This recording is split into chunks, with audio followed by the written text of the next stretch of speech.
Youth views के इस episode में आपका स्वागत है। मैं हूं आपके साथ साहिल संग्राल। तो इस बार का टॉपिक भी हमारा इलेक्शंस ही रहेगा, बट इसमें हम ये चीज़ जोड़ेंगे कि जो प्रेजेंट गवर्नमेंट है, डेमोक्रेसी में उनका क्या रोल रहता है। बातचीत के लिए एक यूथ हमारे साथ हैं। सर, आपका नाम? मेरा नाम साकेत सिंह राठौर है, जम्मू यूनिवर्सिटी का स्टूडेंट हूँ। साकेत जी, इलेक्शंस आ चुके हैं, तो मैं आपसे ये चीज़ पूछना चाहूँगी, इलेक्शंस होना कितना ज़रूरी है? देखिए, इलेक्शन होना तो ज़रूरी है क्योंकि अब जो रिप्रेजेंटेटिव वगैरह खड़े हो रहते हैं अलग अलग पार्टीज़ के, तो हम लोगों को भी अपना अपना वोट जो है वो कास्ट करना चाहिए ताकि जो अच्छे रिप्रेजेंटेटिव है वो आगे आ सकें और बेटर गवर्नमेंट दे सकें और गुड गवर्नेंस आए। और जो वोट कास्ट करने की बात है, तो वो कैंडिडेट को देख के देना चाहिए कि पार्टी को? मेरे को लगता है दोनों चीज़ें इसमें मैटर करती हैं जी। एक तो पार्टी की आइडियोलॉजी और एक कैंडिडेट जो रिप्रेजेंट कर रहा है वो क्या सोचता है और किन मैनिफेस्टो के ऊपर जो है इलेक्शन लड़ रहा है। तो बात करेंगे डेमोक्रेसी की, तो जो प्रेजेंट गवर्नमेंट है इस टाइम, आपको क्या लगता है कि आप अपने आप को उनके रूल में डेमोक्रेटिक फील करते हैं? हाँ, डेफिनेटली मैं मानता हूँ क्योंकि कुछ ना कुछ कभी मैंने ऐसे भी देखा है कि किसी मिनिस्टर के ऊपर एफआईआर लग जाती है या किसी एमएलए के ऊपर लग जाती है, तो ये एक डेमोक्रेटिक सिस्टम में ही ये सब चीज़ें पॉसिबल होती हैं। क्या आपको ऐसा लगता है कि बीजेपी के पावर में आने के बाद जो इंडियन डेमोक्रेसी है वो अंडर थ्रेट है? नहीं, मुझे ऐसा नहीं लगता। बीजेपी है कम से कम ये मैं सोचता हूँ कि बीजेपी के आने से नेशनलिस्ट फोर्सें जो हैं आगे आई हैं। ये नहीं कि मैं बीजेपी का सपोर्टर हूँ तो तब मैं ये चीज़ कहूँगा। एज ए सोशल एक्टिविस्ट और एज ए मतलब ह्यूमन बीइंग और as a student of Jammu university में ये चीज़ मानता हूँ कि हाँ, जम्मू यूनिवर्सिटी मतलब बीजेपी के आने से जो है नेशनलिस्ट फोर्सेस स्ट्रॉन्ग हुई हैं। और बीजेपी के जो आइडियोलॉजी है उससे सहमत ना हो हम अगर, तो क्या वो हमें एंटी नेशनलिस्ट बनाती है? अगर नेशन के लिए नेशन के हित के बारे में सोचना आइडियोलॉजी है बीजेपी की, तो मुझे लगता है हर पार्टी की यही आइडियोलॉजी होनी चाहिए। जी। बात करें इलेक्शंस की, तो पहले ये पूछूंगा, इलेक्शंस का होना कितना ज़रूरी है? देखिए, इलेक्शंस का होना बड़ा ही ज़रूरी है क्योंकि अगर 5 साल बाद इलेक्शंस होते हैं तो एक डेमोक्रेसी की पहचान ही इलेक्शंस है, और इलेक्शंस होने से ही पता चलता है कि 5 साल बाद किसकी सरकार आती है और डेवलपमेंट किस कंट्री में क्या क्या हुई है। और वोट जो कास्ट करने की बात है, तो वो कैंडिडेट को देख के देना चाहिए कि पार्टी को? देखिए, देखकर तो दोनों को देना चाहिए क्योंकि अगर कैंडिडेट को देखकर वोट देते हैं तो क्योंकि रीजनल पार्टीज़ के कैंडिडेट भी खड़े होते हैं, इस हिसाब से क्या होगा, एक स्टेबल गवर्नमेंट नहीं बनेगी, और जब स्टेबल गवर्नमेंट नहीं बनेगी तो एक सेंटर जो है स्ट्रॉन्ग डिसीजन ही लेगी। जब स्ट्रॉन्ग डिसीजन नहीं होगे तो आपको इंटरनेशनल अरीना में नुकसान काफ़ी हद तक नुकसान एक फेस करना पड़ सकता है। तो आपको क्या लगता है कि जो प्रेजेंट गवर्नमेंट है उसमें आप खुद को डेमोक्रेटिक फील करते हैं? देखिए, प्रेसिडेंट गवर्नमेंट का जो अथॉरिटेटिविटी एक डिस्पोटिक रूल रहा है, मतलब उनका ये था कि जैसे रोहित वेमुला वाला केस हुआ जेएनयू में, उसके ऊपर गवर्नमेंट का कोई स्टैंड नहीं था। ये दरअसल एक सीधा एक मानसिकता बताता है गवर्नमेंट की, वो एक अथॉरिटेटिव मानसिकता से आई थी गवर्नमेंट वो। तो मैं इसमें इतना डेमोक्रेटिक फील नहीं किया इस गवर्नमेंट के। हाँ, अगर कांग्रेस ही इस देश को अच्छे से रन कर सकती थी, चाहे 60 सालों की बात की जाए, जो बड़ी बड़ी बातें करते हैं ये 5 सालों में जो हिसाब मांगते हैं 60 सालों का, तो उन्हें पता होना चाहिए 60 सालों में कितनी डेवलपमेंट हमारी कंट्री ने कर चुके हैं और कितनी डेवलपमेंट और करेगी अगर कांग्रेस गवर्नमेंट होता है। तो क्या इन फ्यूचर आप राहुल गांधी को एज ए पीएम देखते हैं इंडिया का? बिल्कुल देखते हैं राहुल गांधी को। अगर मैं एक वाकया शेयर करूंगा, जिसमें जब यूपीए की सरकार थी, जो सिविल सर्विसेज की तैयारी कर रहे थे स्टूडेंट्स, उनको 4 अटैम्प्ट दिए जाते थे, लेकिन राहुल गांधी जी ने फाइट कर उनको 6 अटैम्प्ट दिलाए। तो एक ये स्टूडेंट्स के लिए बहुत बड़ा एज था। कई स्टूडेंट्स मैं देखता हूँ कि 4 अटैम्प्ट में नहीं, वो 5 में भी क्लियर करते हैं, 6 में भी क्लियर करते हैं। तो एक स्टूडेंट्स के लिए पॉजिटिव एनर्जी लेकर और पॉजिटिव सोच लेकर, और उनका विजन बड़ा अच्छा था जो राहुल गांधी जी का था, और मैं उनको बिल्कुल as a prime minister candidate देखता हूँ। हमारे साथ जुड़े हैं। सर, आपका नाम? मेरा नाम है राहुल अग्रवाल। और राहुल जी, मैं आपसे ये चीज़ पूछना चाहूँगा कि इलेक्शंस का होना कितना ज़रूरी है? जी देखिए, हमारा देश विश्व का सबसे बड़ी डेमोक्रेसी कहलाई जाती है, तो अगर डेमोक्रेसी में इलेक्शन नहीं होंगे तो कहाँ पे होंगे? हमें ये हक दिया है हमारे संविधान ने कि हम अपना नेता चुन सकें, अपना जो हमें रिप्रेजेंट करे हम चुन सकें। तो बहुत अच्छी बात है कि हर 5 साल बाद हमारे भारतवर्ष में इलेक्शन हो रही है, और अभी भी एक इलेक्शन का वातावरण हर तरफ बना हुआ। आपने कैंडिडेट चुनने की बात की, तो मैं आपसे ये चीज़ पूछूँ कि जो वोट कास्ट करते हैं वो कैंडिडेट को देख के करना चाहिए कि या पार्टी को? देखिए, जहाँ जो आपने बात कर रहे हैं कि इस टाइम तो ये वैसे ही बड़ा मुद्दा बना हुआ है कि जैसे बीजेपी कह रही है एक ही के नाम पे वो सब वोट ले रहे हैं, पर जो मर्जी हो, सियासत तो राजा ही चलाता है ना जी। मतलब जब हमें कोई रिप्रेजेंट करेगा, आज जब हमारे देश के प्रधानमंत्री जी बाहर जाते हैं तो अकेले ही रिप्रेजेंट तो खुद को करते हैं ना। हमने पहले भी प्रधानमंत्री देखे, नो डाउट कि बहुत अच्छे थे प्रधानमंत्री, तो हम ये भी नहीं कह सकते कि किसी ने कुछ नहीं किया। आज हमारा देश जहाँ पहुँचा है उन्हीं की वजह से पहुँचा है। पर अब जो एक 21वीं सदी पे जिस हिसाब से जिस तरह से जिस मॉडर्न तरीके के साथ हमारे नेताओं को आगे रिप्रेजेंट करना चाहिए, तो वो मैं आज की डेट में समझता हूँ कि एक ही है। तो क्या प्रेजेंट गवर्नमेंट में आप खुद को डेमोक्रेटिक फील करते हैं? देखिए 125 करोड़ हमारे 130 करोड़ देशवासी हैं, तो 130 करोड़ देशवासी मतलब कितनी मतलब विचारधारा हर किसी, हर कहते हैं हर बंदा सेम नहीं होता, हर बंदा अलग है, तो 130 करोड़ की विचारधारा लेके चलना बहुत बड़ी बात है। आप सबको तो खुश रख नहीं सकते, कुछ ना कुछ परसेंटेज तो होगी। अब जैसे कहते हैं कि मिलियंस अगर हेटरेड है तो बिलियन लवर्स भी है, तो बस वही हिसाब है। डेमोक्रेसी तो ज़रूरी है, क्योंकि डेमोक्रेसी के थ्रू ही अगर बात करें तो प्रधानमंत्री जी भी डेमोक्रेसी के थ्रू आए हैं। तो पीएम किसको देखना चाहते हैं आप, एक्सेप्ट मोदी जी, और किसको आप देख सकते हैं कि ये पीएम कैंडिडेट है?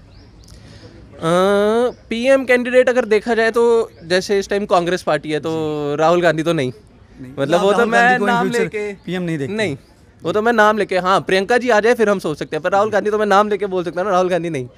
उसके बाद अगर हम अब गठबंधन की तरफ देखें तो अब जो लालू जी के 8वीं पास या 12वीं पास, अब उनको थोड़ी ना हम प्रधानमंत्री बनाएंगे, तो ना ममता बनर्जी, आप देख रहे हैं वेस्ट बंगाल में क्या हाल है, तो मतलब उस तरफ नहीं है, उस तरफ तो कोई नहीं है। पर अगर हाँ, अगर बीजेपी में हम ऑप्शन देखें, नितिन गडकरी जी, पीयूष गोयल जी, जिन्होंने इतना काम किया है, तो ये कुछ ऑप्शन हो सकते हैं। पर अगर उस साइड, हाँ उस साइड अगर शशि थरूर जी की तरफ थोड़ा, मतलब अगर कांग्रेस पार्टी में शशि थरूर जी जैसे नेता भी हैं, सलमान खुर्शीद जैसे नेता हैं, ऐसे नेता कभी आगे आए तो फिर सोच सकता है बंदा, नहीं तो ऐसे जब तक राहुल गांधी है तब तक तो कांग्रेस नहीं। यूथ हमारे साथ हैं इस मुद्दे पे बात करने के लिए। सर आपका नाम? सुरेंद्र सिंह। सुरेंद्र जी, बात इलेक्शंस की करेंगे, तो इलेक्शंस का होना कितना ज़रूरी है?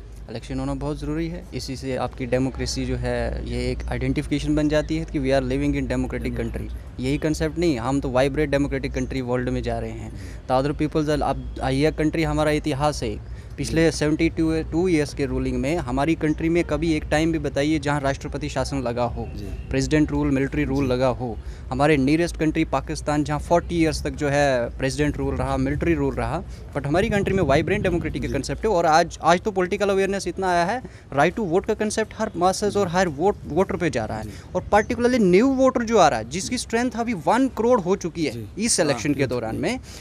इस 1 करोड़ के इनकमिंग वोटर्स को इतनी ज़्यादा अवेयरनेस आई है कि where we have to cast the vote, right candidate, right place, right person for the right. ये चीज़ पूछ रहा हूँ कि वोट जो कास्ट करना है वो कैंडिडेट है कि पार्टी, किसको देखिए?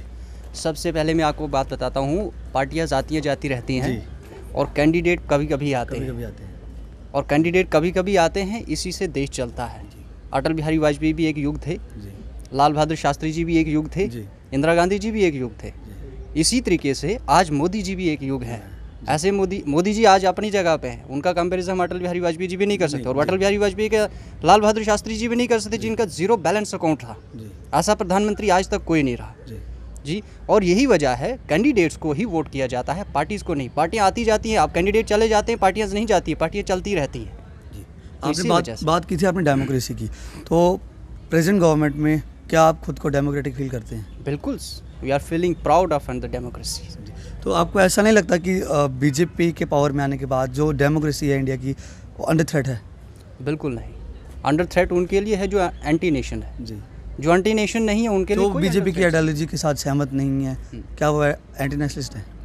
देखिए, बीजेपी की आइडियोलॉजी की बात नहीं है, आइडियोलॉजी नेशन की है। हर पार्टी की एक आइडियोलॉजी होती है, बट उस आइडियोलॉजी का एक ऑब्जेक्टिव होता है, दूसरा पर्पस होता है, और इन दोनों को मिला के एक गोल बन जाता है। गोल सभी पार्टीज़ का एक होता है, to develop the nations. Ideology सबकी अलग अलग होती है, किसकी सोशलिस्ट होती है, किसी की कैपिटलिस्ट होती है, किसकी कम्युनिस्ट होती है, उससे हमें कोई लेना देना नहीं है। और आज वर्ल्ड ही जो है टेक्नोलॉजी की ओर जा रहा है।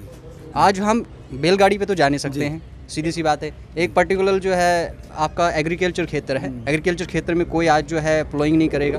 आज मशीन, स्मॉल मशीन्स, उससे माइक्रो या लार्जेस्ट टेक्नोलॉजी आ रही हैं, उसकी स्प्रेइंग के लिए है ड्रोन्स आ रहे हैं। आज मुझे बताइए कहाँ पर सोशलिस्ट रहा है? सोशलिस्ट तो हमारे देश में फिर भी है, लेकिन बाकी देशों में, हमारे नियरेस्ट आपके ईस्ट एशियन कंट्रीज़ में चले जाइए या वेस्ट एशियन कंट्रीज़ में चले जाइए, बिल्कुल नहीं मिल रहा है। आइडियोलॉजी की आपने बात की कि ऐसा कुछ नहीं है, बट आपको ऐसा नहीं लगता कि जो चौकीदार और देशद्रोही वाली बातचीत हुई थी, काफ़ी ज़्यादा गर्म रही था वो टॉपिक, उस चीज़ को आप किस तरह? देखिए, ये सब राजनीतिक मुद्दा है जी, जनता इसको इस तरीके से कुछ लेना देना नहीं। और फिर कहीं ना कहीं ये ना सहमति वाली बात हुई ना आइडियोलॉजी को लेके ही। देखिए, कांग्रेस ने चौकीदार कहा तो बीजेपी ने चौकीदार बना दिया, तो इसी को एक कैंपेन स्लोगन बना के पेश किया लोगों के सामने, और उसी का उन्होंने जो उन्होंने नेगेटिव पॉइंट बनाई, उन्होंने उसका पॉजिटिव फ़ायदा उठाया। और यही वजह, इससे जनता के ऊपर कोई फ़र्क नहीं पड़ा। जनता को अपना कामकाज देखना है, जनता को ये देखना कि हमें ग्रास रूट लेवल पे बेनिफिट्स मिल रहा है, या जो आपकी योजनाएं हैं उनका बेनिफिट्स मिल रहा है। प्रधानमंत्री ग्राम सड़क योजना है आज जो चल रही थी पिछले 18 सालों से, क्या वो कंप्लीट फुलफिल हो चुकी है, कंक्रीट हो चुकी है। नेशनल हाईवे का प्रोग्राम्स है, सागरमाला का है, ये जितने बड़े बड़े प्रोग्राम्स बनाए हैं, क्या इनका जो है ऑब्जेक्ट बेनिफिट्स मिल गया है, ये डेवलप हो गए हैं। जनता ये चीज़ देख रही है, जनता ये चीज़ देख रही है। स्मार्ट सिटीज़ का कंसेप्ट है, बुलेट ट्रेन्स का कंसेप्ट है, ये बहुत ये जैसे आपका सिंगल विंडो सिस्टम है for the expansion of business and to start the new industries, micro industries in our country.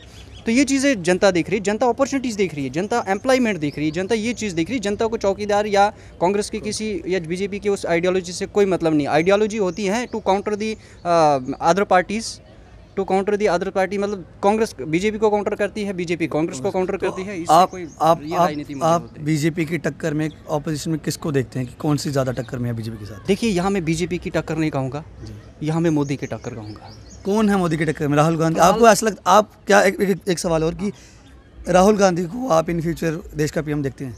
देखिए, मैं आपको सीधी सी बात बताऊं, अगर हम भारतीय हैं तो एक शास्त्र दृष्टिकोण से देखें तो राहुल गांधी का प्रधानमंत्री बनना बहुत कम है। दूसरे भाव में राहु बैठे हैं जी।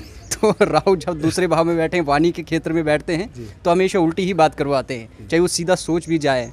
तो इस अगर हम अपने शास्त्र के क्षेत्र से देखें तो उनका प्रधानमंत्री बनना कम है, बट प्रियंका जी का हो सकता है। तो जैसा कि आपने देखा कि यूथ का अपना ही कहना था प्रेजेंट डेमोक्रेटिक सेटअप को लेके, तो ऐसे ही किसी टॉपिक को लेकर अगली बार हाजिर होंगे। तब तक के लिए देखते रहिए जेके मीडिया।